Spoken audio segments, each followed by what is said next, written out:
and today I am with another Spirit of Matter episode. And this time with the Sun in Scorpio, I thought it would be cool to focus on uh, martial artists. So we are with Steven Seagal's chart. This one is going to be an interesting because I am going to touch on the nasty stuff that this person has been accused of. Me Too era, um, his relationship with coworkers, his special style of Aikido, which I have. I haven't looked into the chart. This is just I just opened the chart and I'm gonna start doing the analysis first. So Steven Seagal is a martial artist and an actor. You probably know him if you lived around like more than 2.5 decades. Um, and yeah, I think enough said. And I watched a beautiful YouTube video called "The Problem with Steven Seagal" that mentions pretty much everything that needs to be discussed. So he did Aikido. He did internal. He involved internal martial arts styles. So he was able to achieve good results. But then the type of Aikido that he was teaching was quite physical, like quite external for an internal style. And that was different in the view because up until his time, um, people were more used to either kicking, punching, or um, just Eastern style that came more from Bruce Lee and then Chuck Norris. But I haven't done Chuck Norris, so I wouldn't know.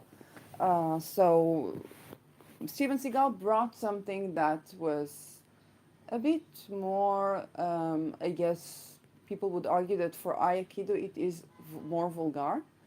Um, but then I understood that there's a huge problem with Aikido teaching, that they don't teach the internal style and philosophy that's related to the martial art, and then people don't get competent at this. But that has nothing to do with Steven Seagal. He's actually someone who did bring the internal style the way it was supposed to be. Without further ado, let's look at. I'm gonna do this. Let's do that. And we see this guy has ascendant in Leo with the sun in the ninth house in Aries, so exalted sun, but Pluto on the ascendant. And right from the get go, having an outer planet touching something so vital in the chart like the native's marker, which is the ascendant, is quite a powerful influence. It means that this person in who he is a part of like downloading what that inner planet is about.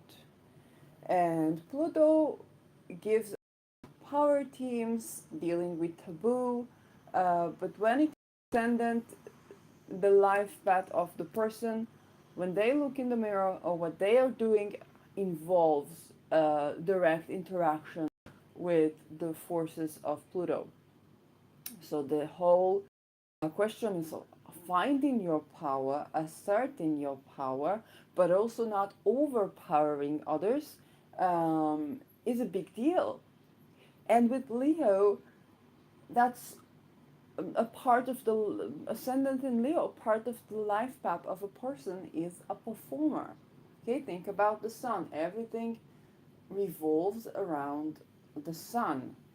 Okay, we're very dependent in itself, and now put the power planet like Pluto there. But there is another interesting thing. Pluto is the hidden stuff, and Leo or the sun is the luminary. It's the big luminary of the galaxy. So it's the light and the shadow. And I guess that it's not, it's not far fetched to say that with the great, wherever there is great light, there is great shadow. But that was just sun, okay? That great shadow is going to be tremendous. Um, and this is a part of, in evolutionary astrology, we look at Pluto as the passage path of the soul. So there's something here that soul is almost, fated. Whatever that person did that was questionable, or the ways that he had dealt with power, were very much a part of the path of the soul, and that soul is downloading something or bringing something into fruition, a certain timeline, a certain story into fruition. Ascendant Leo, of course, it's natural for a person to be a performer. Sun in the ninth is in its joy, so it's and in Aries is exalted. The Sun makes here a trine to Pluto, so this is actually something that could mitigate things on the one hand, but it does mean that the Sun and Pluto work. The ruler of Pluto and is working tremendously well with Pluto. And that means the Sun exalted in Aries, so the Sun is at home. He shines, okay? On the one hand, there is a Pluto there, so there can be disempowerment, even though the Sun is very strong. There can be a theme of disempowerment. The Sun is opposing the Moon, so there is the great internal conflict of the yin and the yang. And this can also mean that the mother and the figure and the father figure were in conflict, but also internally. There's a conflict between that which is the inner, psychological, emotional nature of the person and his personality, his shine. And the Sun is also oppositioning Neptune, if I'm not mistaken. No, the Sun is also oppositioning Saturn. That makes way more sense. So, yes, the Sun is oppositioning Saturn here. Is it true? No. Oh my gosh, what is going on with the lines? No, it's oppositioning Neptune. This is such a Neptune thing. Look at this. This is the Sun. And we go down that line, down that line, down that line. This is where we get freaky. And then we continue on, and it oppositions Neptune. And Neptune is a planet of illusion, disillusionment, and so on and so forth. For the Sun being the ruler of the ascendant to opposition Neptune in this way, it means that there is a tremendous part in this person's life path, the personal life path, that is something that he has to surrender. And this is Neptune in the third house here. So even up to his daily routines, there's something that this person needs to surrender. Also, there can be illusion around his character, which is the Sun. One of the complaints about Steven Seagal was that he was making up stories, and sometimes the truth was way more authentic, and way more beautiful, and he didn't need to lie this obsessively. And he may have felt the need to lie unnecessarily. So this illusion that he had created, or the story that he has created around who he is, maybe he felt like he needed to perform. But there can be something internal where there is a bit of fog around the personality. And so we get, very exalted in Sun, in its joy, in the ninth, but Pluto next to the on the ascendant, Neptune in opposition in the Sun. So the Sun is very much afflicted by the outer planets. And yes, it matters. There are people who say that, outer planets, they don't matter very much. They're generational, blah, blah, blah. If an outer planet touches an inner planet, let alone the ruler of the native chart, of course it matters. It means that this person is a direct link to the generational effect of the outer planet. So, um, he has here a stellium in the ninth house. So this is a person who 12, 11, 10. Yes. This is a person who is very likely to learn a lot, but also teach a lot. And just like discussed that he made his own martial art, Steven Seagal claimed to have brought a certain idea that is what did he call that? It's tension aikido. So he claimed that this was a thing.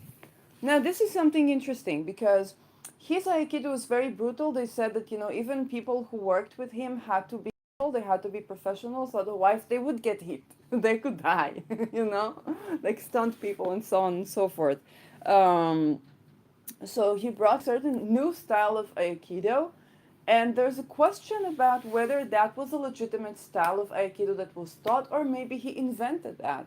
And this is another funny thing because he could have said, I learned aikido, I learned that, I learned that, I learned that, and then I came up with my method, and this is my method. But apparently, if I'm not mistaken, what he said was that he brought this style of aikido that was tension aikido, and now he teaches that. Or now he had a school for aikido.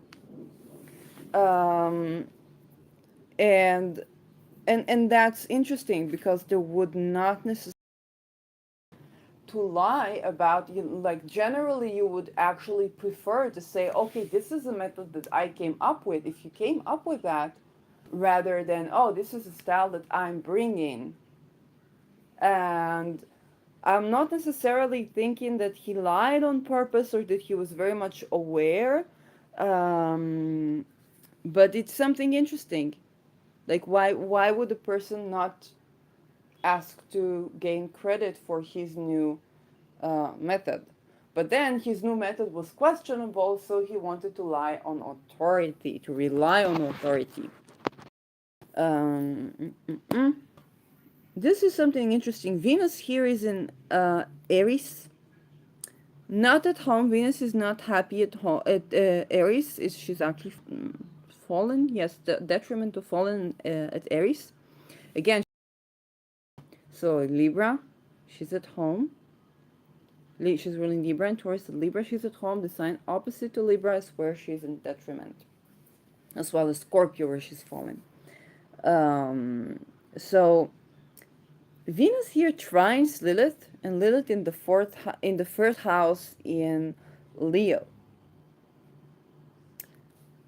and that's actually kind of interesting because Seagal was actually accused of misconduct against women.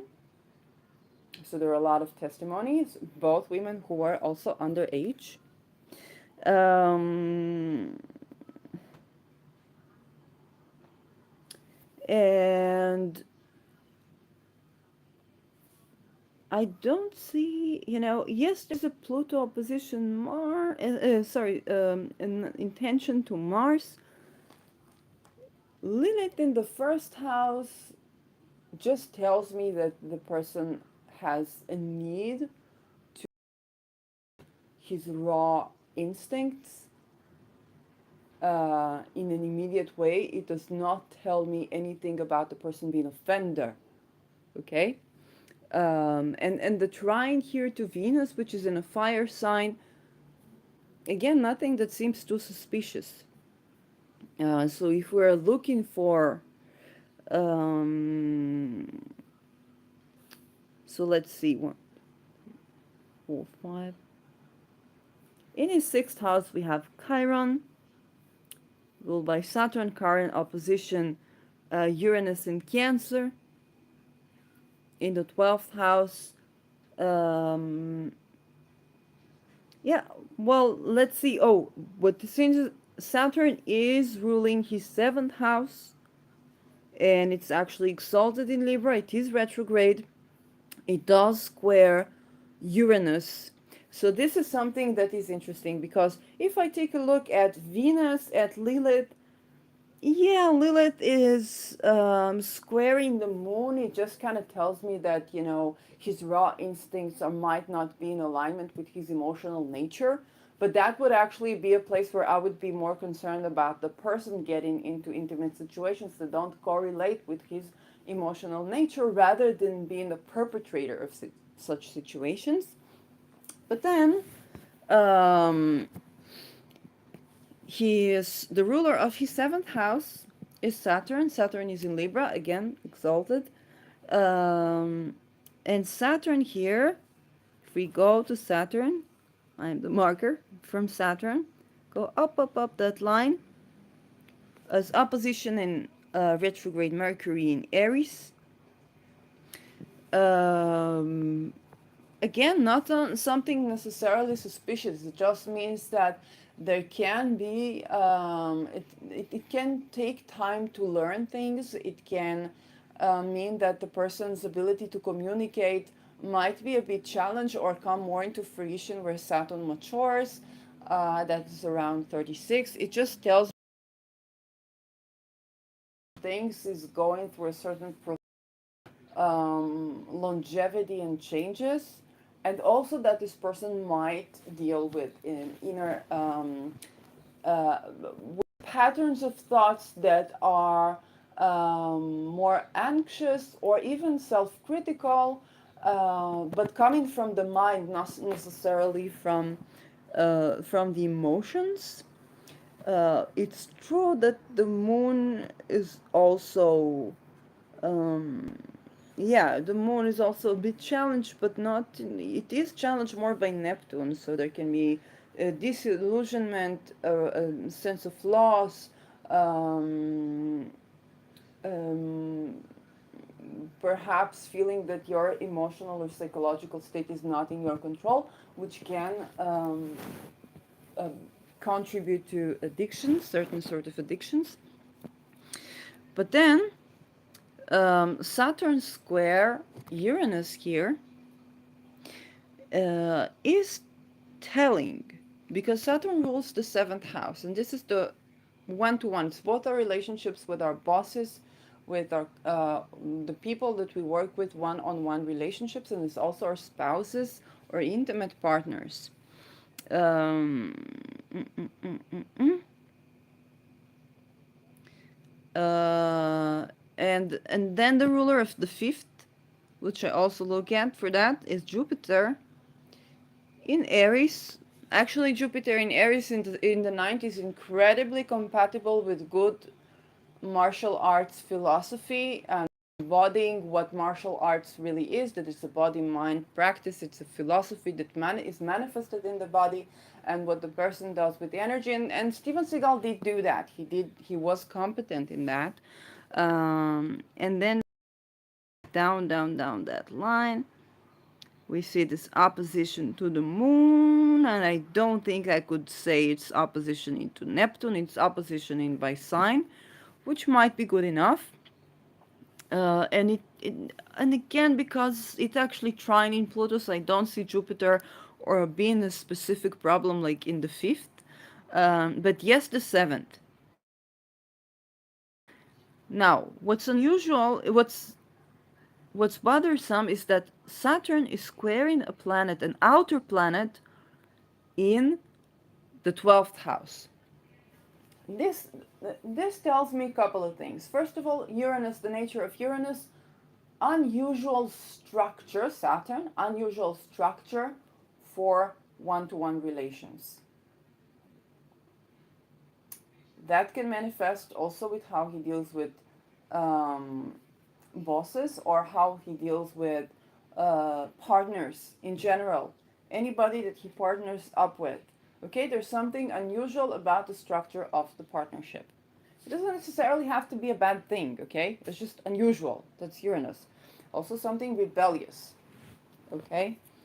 It is in the 12th also tells me that there is a certain sort of blind spot for Steven Seagal there.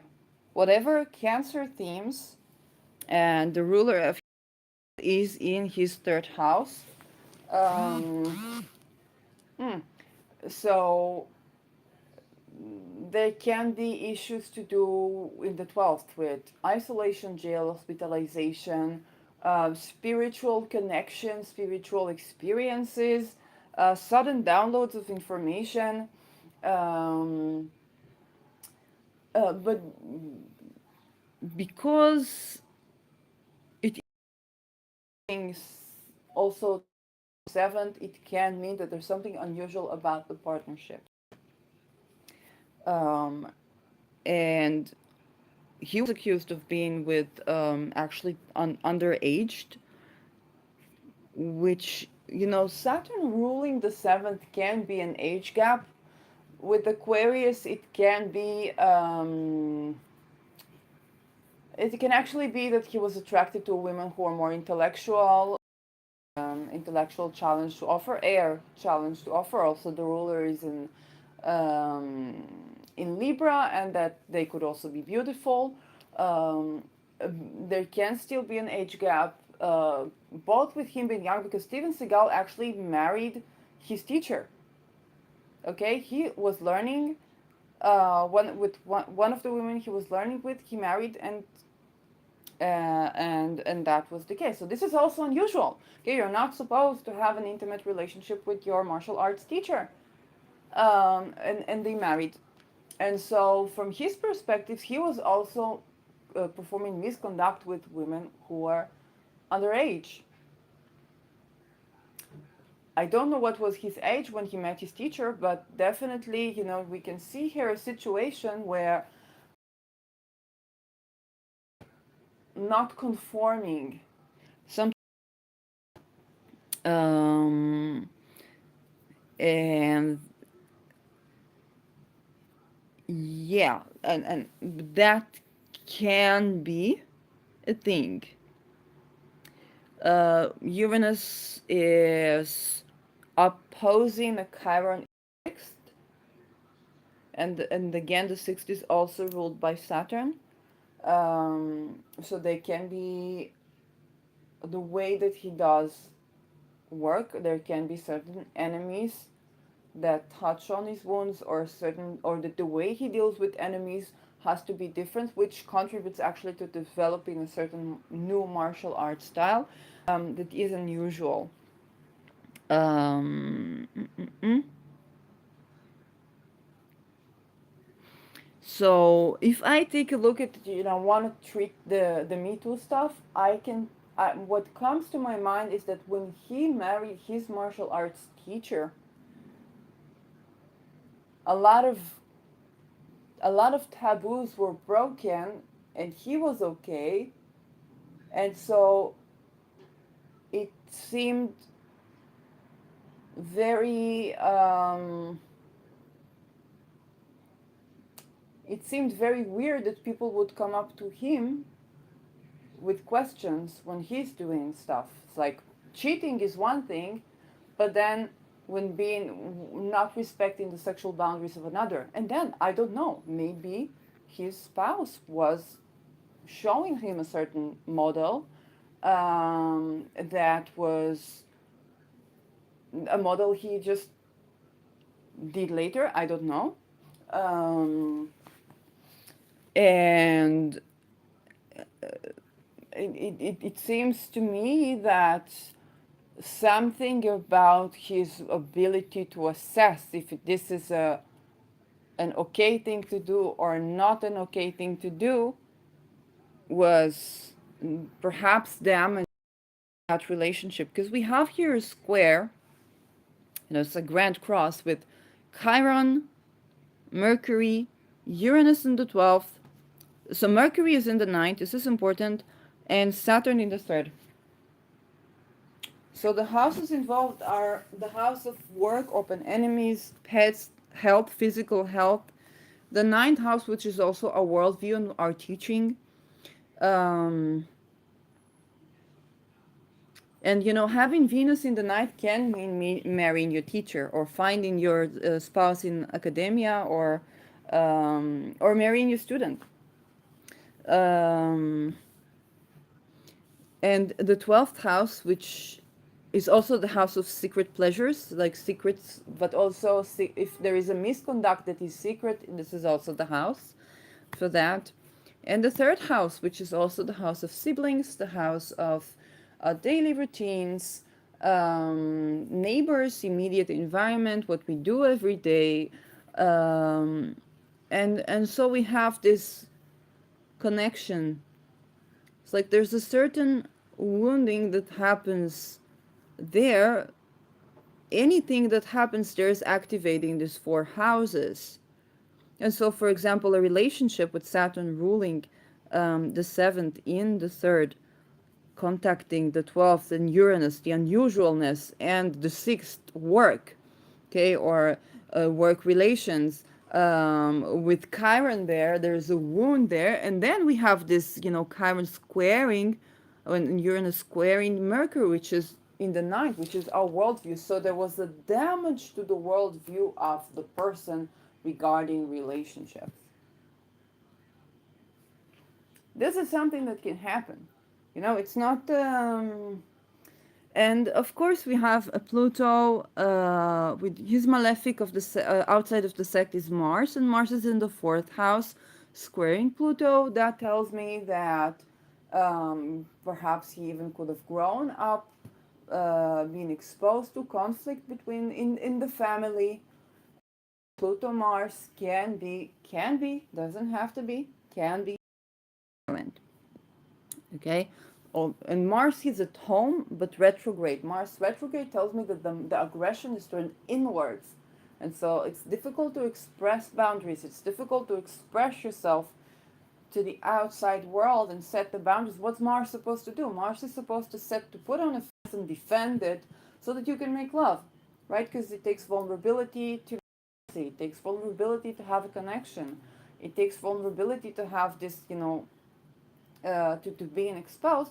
And Mars' job is basically to set the boundary and to be able to defend the boundary so that you can express anger, so you can express your boundary. And so when everybody knows what they can and cannot do and they're conducting themselves well, then there can be intimacy.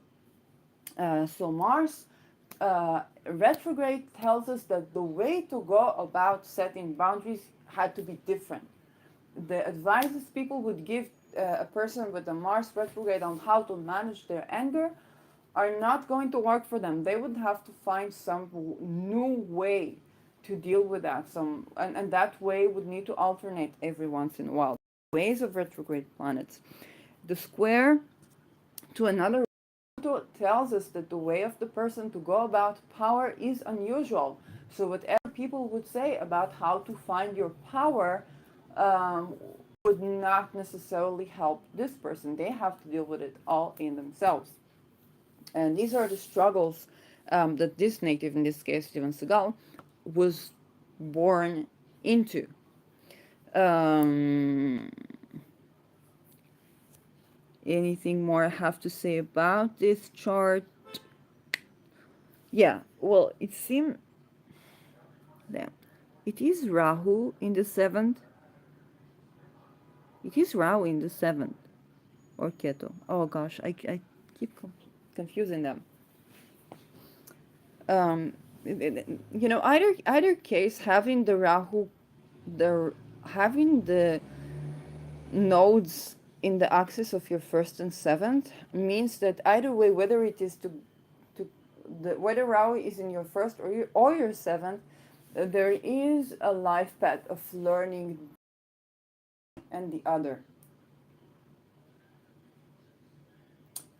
And that can lead one to relationships where they're either taken advantage of, not necessarily by purpose, or they're going too far to serve the other, or somebody's going too far to serve them. Um, So yes, we're dealing here with a person who definitely had deep internal struggles and a ton of conflict to deal with. And it seems like one conflict is supposed to balance the other, but there is, the grand square requires a certain sort of alchemy. For example, with the mystic rectangle, you have two sextiles, two trines, and then two oppositions. And now I'm not saying it's easy because you have to deal with the oppositions, but there is something to turn to.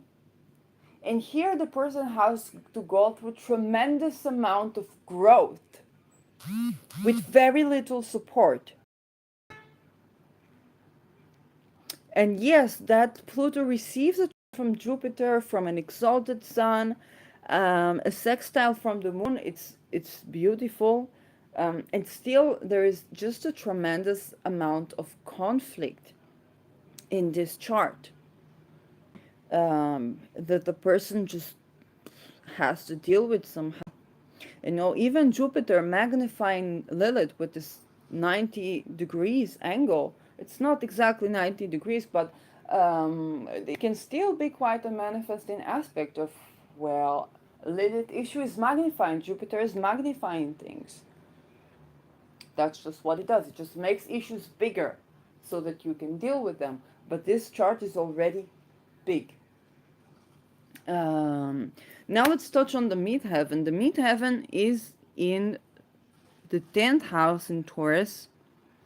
His ruler Venus is in Aries, so in a sign where she's not at all happy. And in the 9th.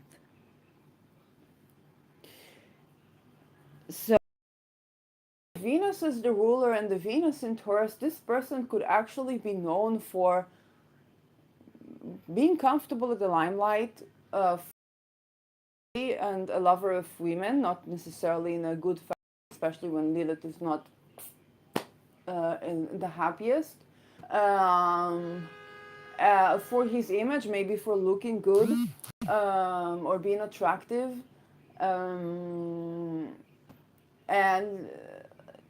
it makes for a person who is known, if I take a look at the chart, he is known not by the things that he actually brought to the table, but also not for for a false image.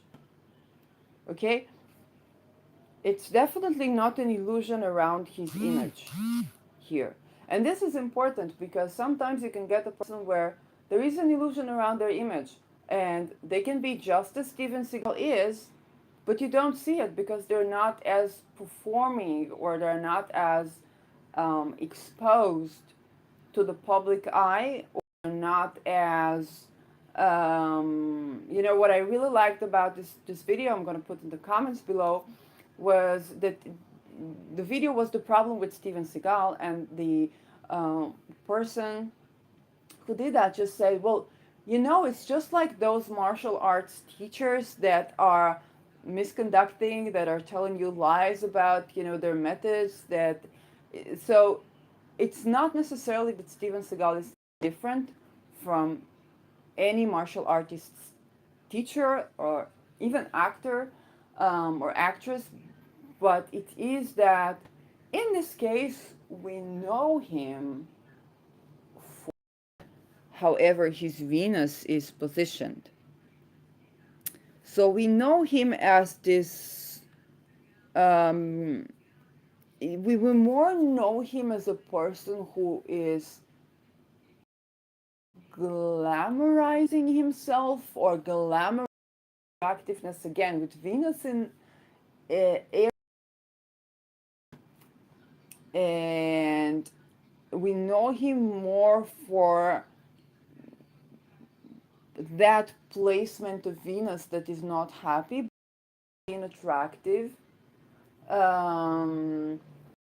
perhaps being a diva, which also joins to the ruler of his chart in the 9th house, and the ruler of the 11th in the 9th.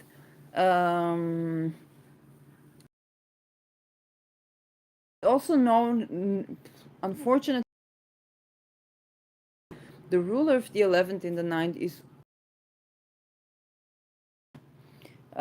so what we know publicly, his public persona, or he's more well known even amongst his students. Um, but the students have illusion as to who he is. His followers have an illusion as to who he is. There was even an accusation that he performs himself like a cult leader. Um, I think that it's not false, but again, he might not necessarily be different to others. It's just that we know about this. This was published. This was in the news. He was exposed. Other people usually made agreements and paid money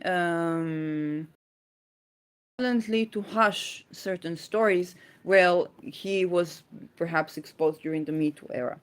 Um, so I don't think my touching on this topic because it is touched on, and I said okay, I'm gonna do one where I do talk about allegations and I do talk about like the less nice stuff, and let's see what's in there, because my original idea was that I'm gonna look at the chart, I'm gonna locate those things that people do profiling too, and then I'm gonna say okay, how could a person deal with that.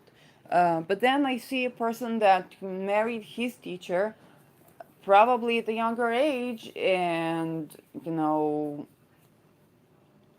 and had all these things to deal with, um, and I guess he was more exposed than others.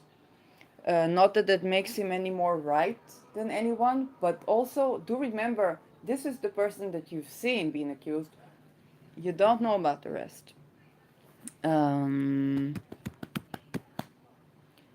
Anything more to say? I wonder about the Aikido style because it both, you know, he did do the internal stuff, um, which again could even be Jupiter in but he was not sticking to, like, it was dangerous to work with him, which is not something that's supposed to be when you're doing movies or even fights. You're supposed to be dangerous to you're supposed to be dangerous to fight if somebody threatens you, not if they do not. And so I wonder where that is coming from. I'm getting the Chiron opposition to Uranus there, because Uranus, it rules the seventh, so that and okay, opponents, it could be opponents, and that could be a seventh house thing because it's the person that you fight. And work is the sixth, so Chiron there, there's a wound there, and Uranus, this opposition to Uranus, um, would that give me? And then Pluto on the ascendant tells me the person is, and square in Mars tells the person is reverting to power, reverting to break boundaries, basically. And that's something that could be coming from home. Okay, um, so his style of conduct was not so ethical. Basically, you're not supposed to, it's not supposed to be like that when you're performing a movie, or even when you're teaching students. I mean, of course you're supposed to show them to deal with lethality, but like they're not supposed to die on you, or something like that. um, so and and yeah, the part where he told stories that were not necessarily true and the real story was more interesting. Lies is pretty much a Neptune thing, and I guess it's the Neptune not too far from the moon and opposing the sun. So perhaps the person felt like he had to tell a story about who he is, in order to get accepted, in order to get um, to get to be well received. And add to that that Mercury, his expression was tied to Saturn's limitations. So telling the truth was not something that was easy, simply because if you had to turn to this faculty where he understands his feelings, it's difficult because the moon is in proximity to Neptune, and so you can be even disillusional about how you feel. And and then when you try to tell the truth, you don't even know how to touch the truth, how to tell the truth, how to express the truth. And so what you're left with is a story, and you got to tell a story. And so he reverts to his performing abilities. So he tells the story that he thinks people want to hear, or the story that would paint him well, while sometimes just being authentic, is is what actually gets to people's hearts. Um, but then again, if your path to being authentic is going through a lot of difficulty, then you can revert to actually telling stories that are not necessarily the truth. Um, Anything more to say about this chart? The ruler of the 8th and the 9th, this Jupiter, that is also the ruler of the 5th. And it tells me that he enjoyed the martials, that he was connected to the, I don't know if esoteric is the power of his art, what he was doing. Yeah. Ruler of the 3rd and the 9th, it can mean that he might have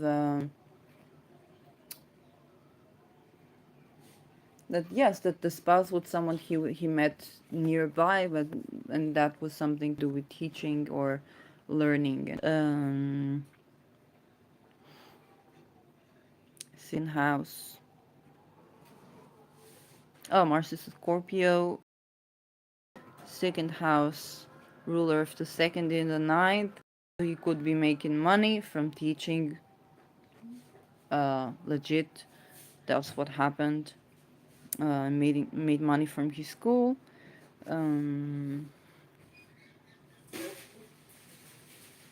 Yes, that's the chart of Steven Seagal. So, interesting one to look at. I didn't see the Mars Saturn thingy, nor Sun Saturn. So he was, usually when you look at athletes or something like that, you have this either Mars Saturn conjunction or opposition, or Sun Mars Saturn, and then the marshals is kind of coping with that frustration. But no, here it's a completely different story, and so his art was completely different art. So and nonetheless difficult story to tame. He had a lot to tame, which he didn't actually tame, but did anyone. So that was also interesting to see that we have, martial artist that is coming from different composition of the planets. So, yeah. That was Steven Seagal, Spirit of Matter, and I will see you on my next video. I'm Talisha on Twitter, Shirley Youngblood on Instagram. I hope I did it justice. I hope I didn't, put him too much on the spot, because, again, my belief as a Me Too veteran is that this is the person that we've seen doing that, and we probably haven't seen a lot.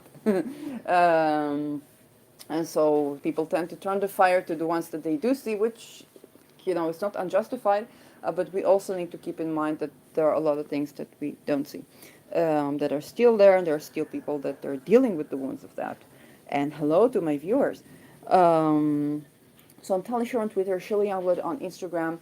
I do readings, and because I'm a single person, I do not hold like a commercial stuff, and that allows me to charge you $50 for a reading, at least currently. So you can turn to me for that if you're interested. That is an open possibility.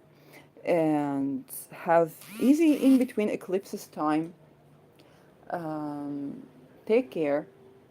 If you've got anything on the fixed signs axis, um, my heart goes to you. I'm also in that ship. So what happened? Never mind. I'll see you in my next video. Bye bye.